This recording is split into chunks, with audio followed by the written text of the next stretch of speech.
घनेंद्र जी, अब ये बताइए कि इस हार का ठीकरा या जिम्मेदारी मैं कहूं, ये पूरी आम आदमी पार्टी लेगी या अरविंद केजरीवाल? मैं सवाल इसलिए पूछ रहा हूं क्योंकि अक्सर आप ही लोग कहते हैं कि जब बीजेपी जीतती है तो जीत का सहरा मोदी के सर, और हारती है तो कहते हैं पार्टी की हार। तो यही सवाल मैं आप ही से पूछ रहा हूं। देखिए प्रत्युष जी, दिल्ली के लोगों ने जो अपना जनादेश दिया है, हम दिल्ली के लोगों के जनादेश का सम्मान करते हैं। हमने 10 साल काम करा, 10 साल सरकार चलाई, अच्छी सरकार चलाई। पहली बार कोई सरकार आई जिसने फ्री बिजली दी, फ्री पानी दिया, महिलाओं को फ्री में यात्रा कराई, बुजुर्गों को फ्री में तीर्थ यात्रा कराई, स्कूल अच्छे करे, अस्पताल अच्छे करे, मोहल्ला क्लिनिक बनाई, लोगों का दवाई फ्री करी, इलाज फ्री करा। और ये सारे काम देखने के बाद दिल्ली के लोगों ने 10 साल हमारे काम देखने के बाद, हम सीटें जरूर हमारी कम हुई हैं लेकिन 43.6% लोगों ने आम आदमी पार्टी को वोट दिए। बहुत बड़ा वोट बैंक है। और भारतीय जनता पार्टी को कितना मिला? 45.8%। हमारे और भारतीय जनता पार्टी में मात्र 2.2% वोट का डिफरेंस है। इसका मतलब ये हुआ कि दिल्ली के लोगों ने, जो भारतीय जनता पार्टी के लोग सुबह से कह रहे हैं कि अरविंद केजरीवाल को नकार दिया, आम आदमी पार्टी को नकार दिया, सीट हमारी कम जरूरी है लेकिन परसेंटेज ऑफ वोट देखेंगे। लेकिन एक चीज मैं बता दूं, ये अच्छी बात है, वोट शेयर की भी चर्चा होती है विश्लेषण में, लेकिन कोई भी पार्टी चुनाव वोट शेयर बढ़ाने के लिए नहीं जीतती साहब, वो सीट जीतने के लिए और सरकार बनाने के लिए लड़ती है। अब मैं आता हूं आपकी बात पर। आपने कहा ना हमारी पार्टी, एक सेकंड सर, एक सेकंड, आपने कहा ना महिलाओं की पार्टी, बेटियों की पार्टी, महिला सम्मान वाली पार्टी। आपकी पार्टी ने कितने महिला उम्मीदवार उतारे? सब मुझे जवाब दीजिए, कितने महिला उम्मीदवार उतारे? प्रत्युष जी, 9 उम्मीदवार थी हमारी महिला उम्मीदवार। कितनी जीती? मुझे तो एक ही नाम है, अगर मैं गलत हूं तो मुझे करेक्ट कर दीजिएगा, आतिशी। ठीक है, अब आप बताइए मुझे, ठीक है, कि आप महिला सम्मान की बात करते हैं, रेवड़ियों की बात करते हैं, 2100 ले लो, 2100 ले लो, 2100 ले लो, जन प्रतिनिधित्व में 14% से भी कम सीट देते हैं टिकट। यह है आपकी महिला सम्मान और महिला उम्मीदवारी। प्रत्युष, हमने तो 9 महिलाओं को दिया। भारतीय अब मेरे पास बाकी पार्टियों का भी आंकड़ा है साहब, आपको क्या लग रहा है मैं कांग्रेस और बीजेपी को छोड़ दूंगा? सवाल नहीं करेगा उनसे। आपको क्या लग रहा है घनेंद्र जी, मैं बीजेपी और कांग्रेस को छोड़ दूंगा? उनसे भी पूछूंगा। प्रत्युष जी, प्रत्युष, आपकी बात का एक जवाब देता हूं मैं। पहली बात तो जो आप कह रहे हो, हम भारतीय जनता पार्टी से लड़ रहे थे। भारतीय जनता पार्टी की अलायंस जो थी कांग्रेस, वो भी भारतीय जनता पार्टी के साथ थी। भारतीय जनता पार्टी के साथ पूरी दिल्ली पुलिस थी, भारतीय जनता पार्टी के साथ ईडी थी, भारतीय जनता पार्टी का सीबीआई थी, भारतीय जनता पार्टी के साथ चुनाव आयोग था। कितने लोगों के साथ हम अकेले लड़ाई लड़ रहे थे? अजय जी मुस्कुरा रहे हैं। अजय जी तो गजबे खेल हो गया। ये कह रहे हैं बीजेपी एंड अलायंस, मतलब कांग्रेस और बीजेपी मिलकर। भाई हमने तो एनडीए सुना, इंडिया ब्लॉक सुना, ये कौन सा नया गठबंधन आप लोगों ने चोरी छिपे बना लिया दिल्ली में?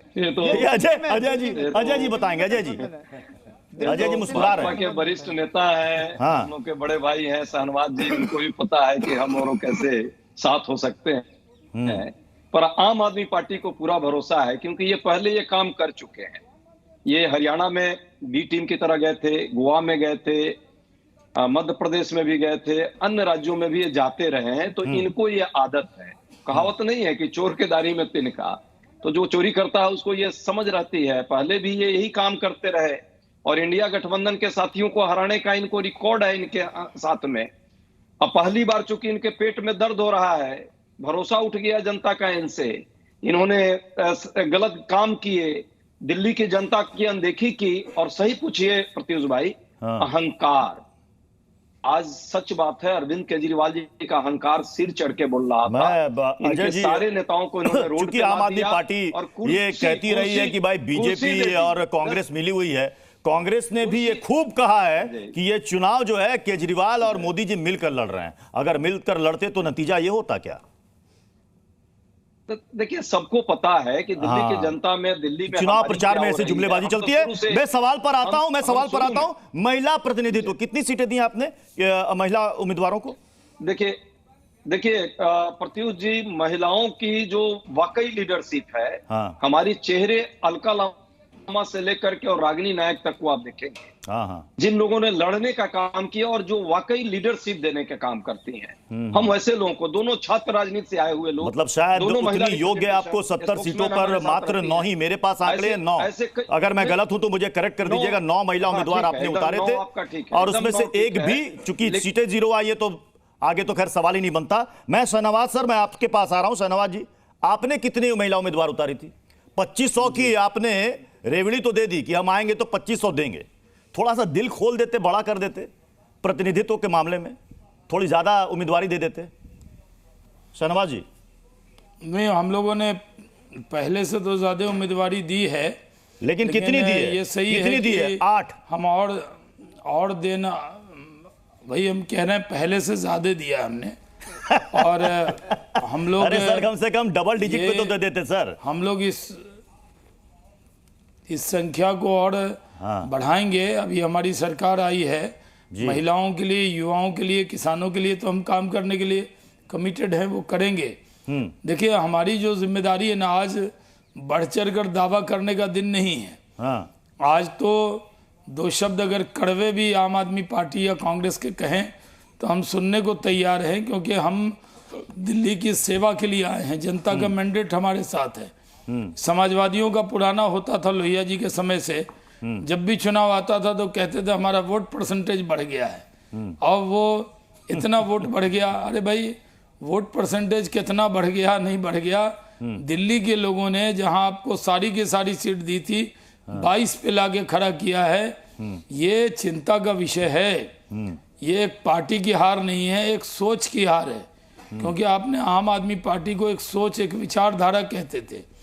कई बार राजनीति में लोग आते हैं, प्रफुल्ल महंता की पार्टी आई थी आसाम के अंदर, युवा थे, बड़ी उम्मीदें थी, काफी दिन सरवाइव किया। आम आदमी पार्टी जब आई तो लोग ये उम्मीद करते थे कि ये कुछ अलग दिखेंगे। अलग नहीं दिखे आप।